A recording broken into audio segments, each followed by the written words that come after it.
Olá, boa noite a todos. Quarta-feira, 7 de outubro. Veja agora os destaques de hoje aqui no Segunda Edição. Flagrante de acidente.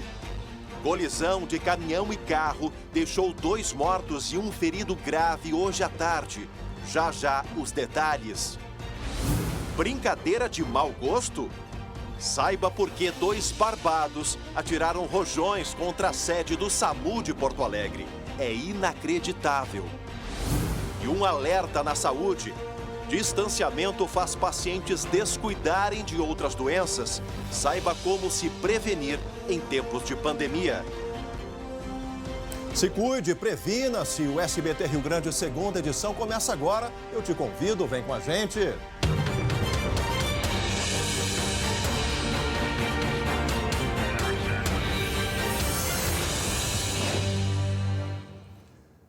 Olha, pessoal, a gente abre o Segunda Edição de hoje com uma notícia triste.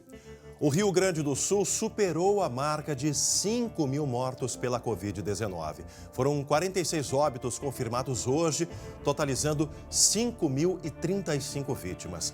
Desde o início da pandemia, lá em março, 207.706 pessoas contraíram o novo coronavírus. Aqui no Rio Grande do Sul, entre os gaúchos, fica o nosso sentimento, a força a todas essas famílias que tiveram as suas histórias interrompidas por essa pandemia. E a gente segue falando de saúde e de prevenção, porque uma das consequências graves da pandemia que enfrentamos é que muita gente está deixando de fazer exames, consultas médicas e até interrompendo tratamentos para outras doenças. Isso por medo, de frequentar hospitais, consultórios e o risco de contrair a Covid-19. Deixa eu saber da Gabi Lirina qual a consequência disso para a saúde das pessoas, para os médicos, para o sistema de saúde, seja o SUS, seja o sistema particular. Qual é o alerta dos especialistas, minha amiga? Boa noite. Oi, Chamalho. Boa noite para você, a todos que estão nos acompanhando. Olha, um alerta muito importante, hein? Olha só, houve um aumento de 30%, eu disse 30% no número de mortes relacionadas a doenças cardiovasculares em todo o país, se comparado com o mesmo período do ano passado. Esse alerta importantíssimo é da Sociedade Brasileira de Cardiologia. Uma das alternativas foi trazer as teleconsultas, que agora estão regulamentadas. Aqui no Moinhos de Vento, o hospital que é referência em todo o país, não só aqui no estado, já foram mais de 11.000 consultas nesta modalidade. É como se fosse criar um consultório virtual onde paciente e médico conseguem realizar a consulta. Vamos ouvir agora mais detalhes sobre isso. O retorno para revisar sintomas ou mesmo para olhar os exames, para discutir a medicação, para ver se a pessoa está se adaptando, isso tudo pode ser feito à distância. Interessante, né? E quem será que faz essa aproximação entre pacientes e médicos? Pois eu conversei com uma CEO de uma plataforma que faz exatamente esse match, esse casamento. Pois ela me explicou que só na pandemia, olha, esses serviços cresceram quase 3 vezes, quase triplicou o número de instituições de saúde interessadas em aplicar essa plataforma. São mais de 120 contratos só nesse período de pandemia. E muitas dessas instituições são aqui do Rio Grande do Sul. O médico tem acesso ao prontuário eletrônico, onde ele consegue escrever a evolução do paciente, que está acontecendo com ele, consegue fazer prescrição eletrônica de medicamento com assinatura digital, potencializar o atendimento médico através de tecnologia.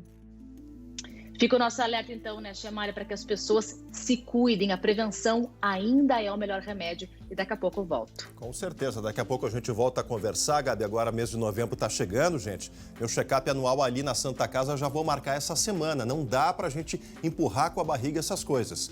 Lá no Hospital São Francisco, a doutora Célia Sanches, nossa cardiologista, todos os anos, mês de novembro, a gente faz esse check-up. Você também de casa precisa fazer isso. Ainda mais se já tem outras doenças fazendo o tratamento. Não abandone o tratamento, que pode ser pior em função dessa pandemia. E olha, tem notícia importante chegando agora aqui no Segunda Edição. A Prefeitura de Porto Alegre publicou hoje um novo decreto com a flexibilização do funcionamento do comércio. As lojas de rua e centros comerciais, os shoppings e restaurantes estão autorizados a funcionar aos domingos.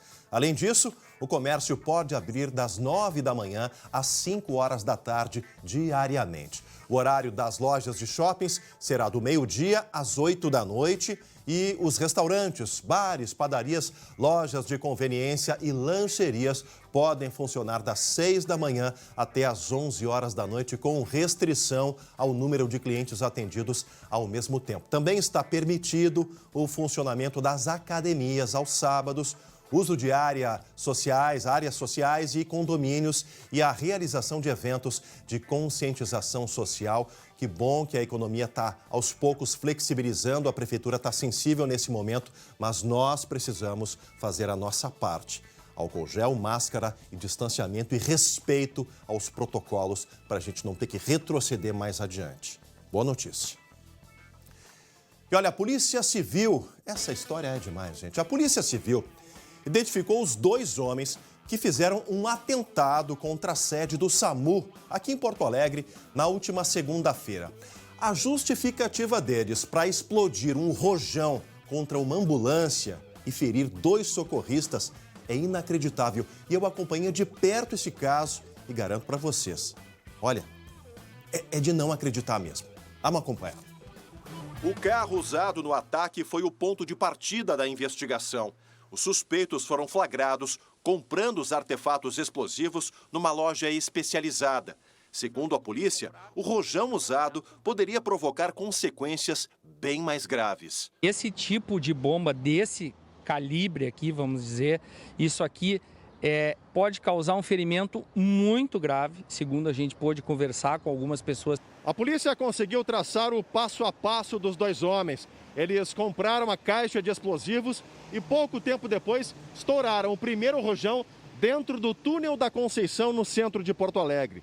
Minutos depois, passaram pela Avenida Ipiranga e resolveram lançar um segundo rojão aqui na central do Serviço de Atendimento Móvel de Urgência. 2 socorristas do SAMU ficaram feridos. Imagens da circulação do veículo pela cidade ajudaram na localização dos autores. Eles confessaram o ato de vandalismo realizado sob o efeito de drogas, mas argumentam que tudo não passou de diversão. Eles têm, um tem 30, o outro tem 31 anos, eles têm antecedentes por uma barbaridade de crimes, ameaças, lesões, desacato, tráfico, porte de arma, furto, receptação, tem praticamente o Código Penal inteiro ali. Os 2 homens presos vão responder pelo ato de ação explosiva e por colocar a vida das vítimas a perigo, com pena de 1 a 4 anos de prisão. Fica aí o alerta da falta de respeito, do risco que eles submeteram aí os 2 socorristas que trabalham para salvar vidas, gente. E aí agora vão ter que se entender com as autoridades, né? De 1 a 4 anos. Essa brincadeira é de muito mau gosto e não vai ficar assim.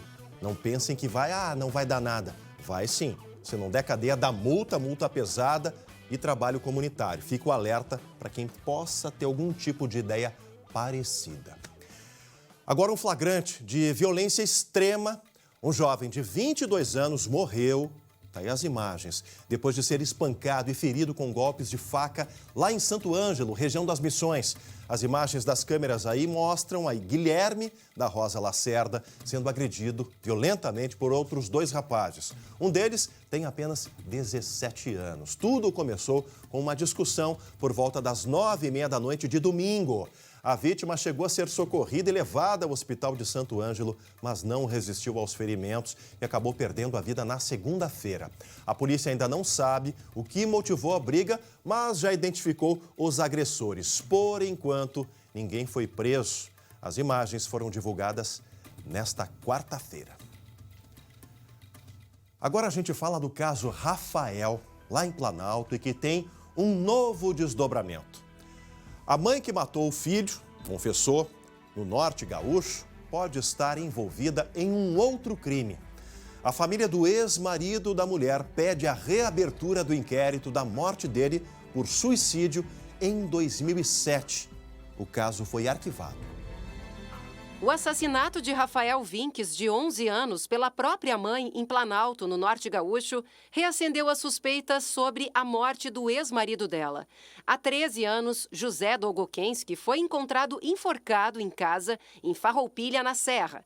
Apesar do inquérito concluir suicídio, a família nunca acreditou nesta hipótese. A gente fica, naquela dúvida, o comportamento dela não foi muito legal, não foi muito sentimental. Alexandra Dogokensky está presa desde maio, após confessar ter matado o filho. Parentes de José ficaram surpresos com a semelhança dos casos. Foram encontradas cordas de nylon nas cenas dos crimes. Nós podemos fazer o que a gente chama de análise de perfil, fazer um comparativo entre os dois casos. Essa análise comparativa, ela nos traz um nível de semelhança entre os dois crimes, entre o modus operandi dos dois fatos, que supera 95%.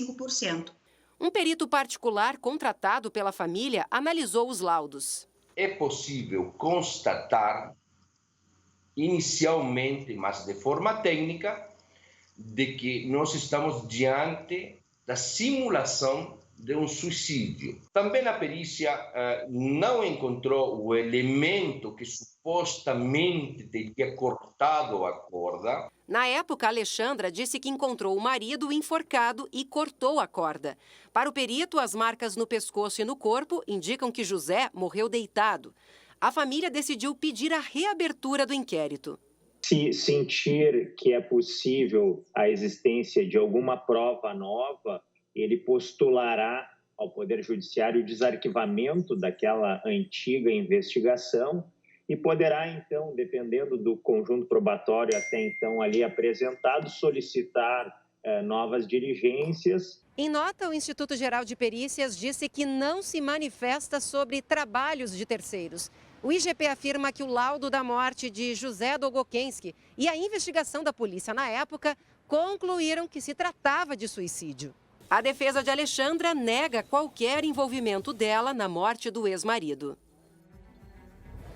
Perícia nova, me parece uma prova nova. O Ministério Público vai analisar isso bem direitinho. Ainda hoje, aqui no SBT Rio Grande, segunda edição, uma imagem impressionante de um acidente grave que aconteceu hoje à tarde lá no Norte Gaúcho. E você aí, já ouviu falar em Pix? A gente te explica direitinho o que isso significa. Voltamos já já. Voltamos ao vivo com segunda edição para todo o nosso Rio Grande. E olha, a violência do trânsito, né? O motorista de uma caminhonete perdeu a vida hoje num acidente na tarde dessa quarta-feira. Isso foi em Soledade. Na tela. Essa caminhonete vermelha fazia o retorno no trevo de acesso ao município de Soledade quando foi atingida por um caminhão que seguia pela BR-386. O caminhoneiro até tentou desviar, mas acabou atingindo a lateral do carro. O motorista Jandir Casagranda, de 36 anos, morreu na hora. A passageira Valdemira Pim, de 66, foi socorrida, mas não resistiu aos ferimentos e morreu. O motorista do caminhão está no Hospital de Caridade Frei Clemente em estado grave. A perícia vai apontar as causas do acidente.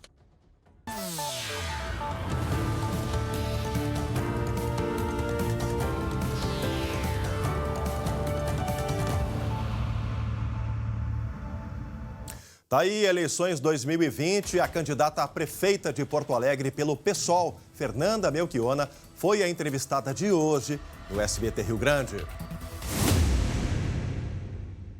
Parar de botar dinheiro fora, seja para corrupção, como comprovou a CPI presidida pelo Roberto Roblani, que aconteceu agora durante a gestão Marquesan, seja pelos privilégios, seja pela ausência de firmeza da prefeitura em cobrar os grandes sonegadores. Que nenhum governo teve coragem de cobrar e que devem quase 2 bilhões ao município.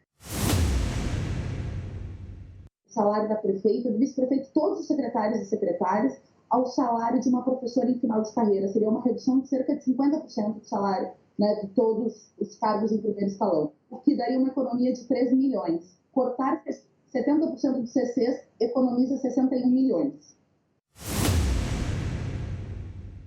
Nós queremos cobrar os 60 milhões que as empresas do transporte coletivo, que funcionam como uma máfia em Porto Alegre, que essas empresas devem ao município de Porto Alegre. Além disso, criar um fundo municipal com recursos das multas, 40% das multas do EPTC e os recursos oriundos dos estacionamentos, dos parquímetros e a parcela do IPVA para garantir, por um lado, a redução de tarifa e direitos né, para os usuários que cansam de andar num ônibus superlotado, como se fosse uma sardinha enlatada nos horários de pico e pagar caro, mas também para fazer o desenvolvimento do plano diretor cicloviário.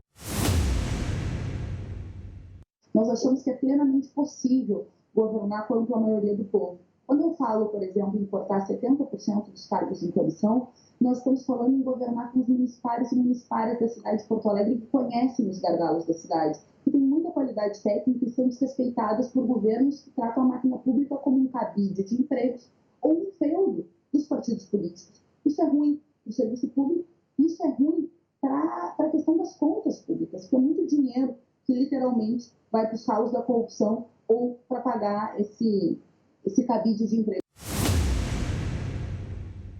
Garantir gestão democrática com as escolas. O prefeito que perdeu 400 milhões de reais para a educação está querendo, goela abaixo, voltar às aulas em escolas que faltam papel higiênico, que dirá álcool gel. Nós queremos, em 2021, ter educação integral, contraturno, para recuperar o ano perdido, mas também dialogar com a comunidade. Eu, como bibliotecária e filha da escola pública, me comprometo. Secretária ou secretário de educação tem que vir da rede pública, como ex-aluno ou como professor, mas alguém que conheça a realidade das nossas escolas.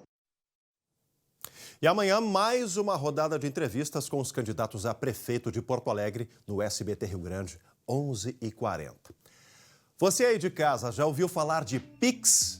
Você já pode cadastrar informações pessoais nos bancos para o uso dessa nova forma de realizar pagamentos e transferências. O sistema foi desenvolvido pelo Banco Central. O cadastro não é obrigatório, mas é um caminho sem volta.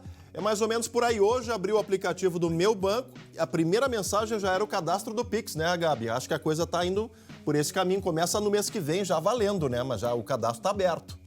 Verdade, Chemali. Tudo Pix por aí. Tudo Pix, tudo Pix. Nós vamos falar assim. Sim, olha só. E a gente lembra que não é obrigado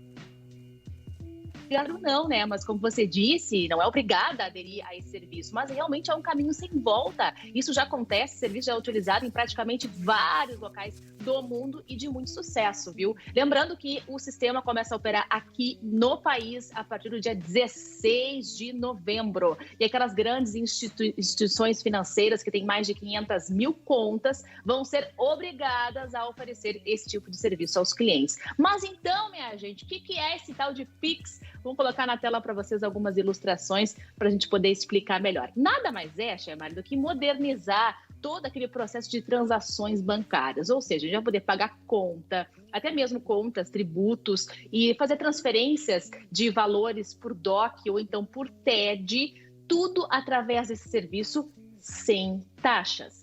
Outra promessa desse serviço, que é a de ser muito ágil, ou seja, em apenas 10 segundos. Piscou, já foi todo o valor que você quer transferir para uma pessoa ou então para uma empresa. Essas transferências podem ser feitas 24 horas, não tem horário regulamentado para isso não, e a qualquer dia da semana, de domingo a domingo. Vale transferências para pessoas jurídicas, transferências de pessoas físicas, pessoas jurídicas, enfim, vale tanto para pessoa física quanto para empresas também.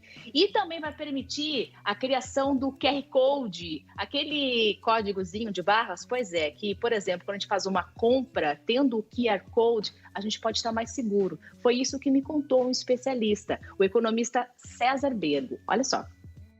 O QR Code é mais seguro, então gera um QR Code para o vendedor. E aí você, como comprador, você pega o seu celular, vai capturar aquele QR Code ali, automaticamente a transação vai ser efetivada.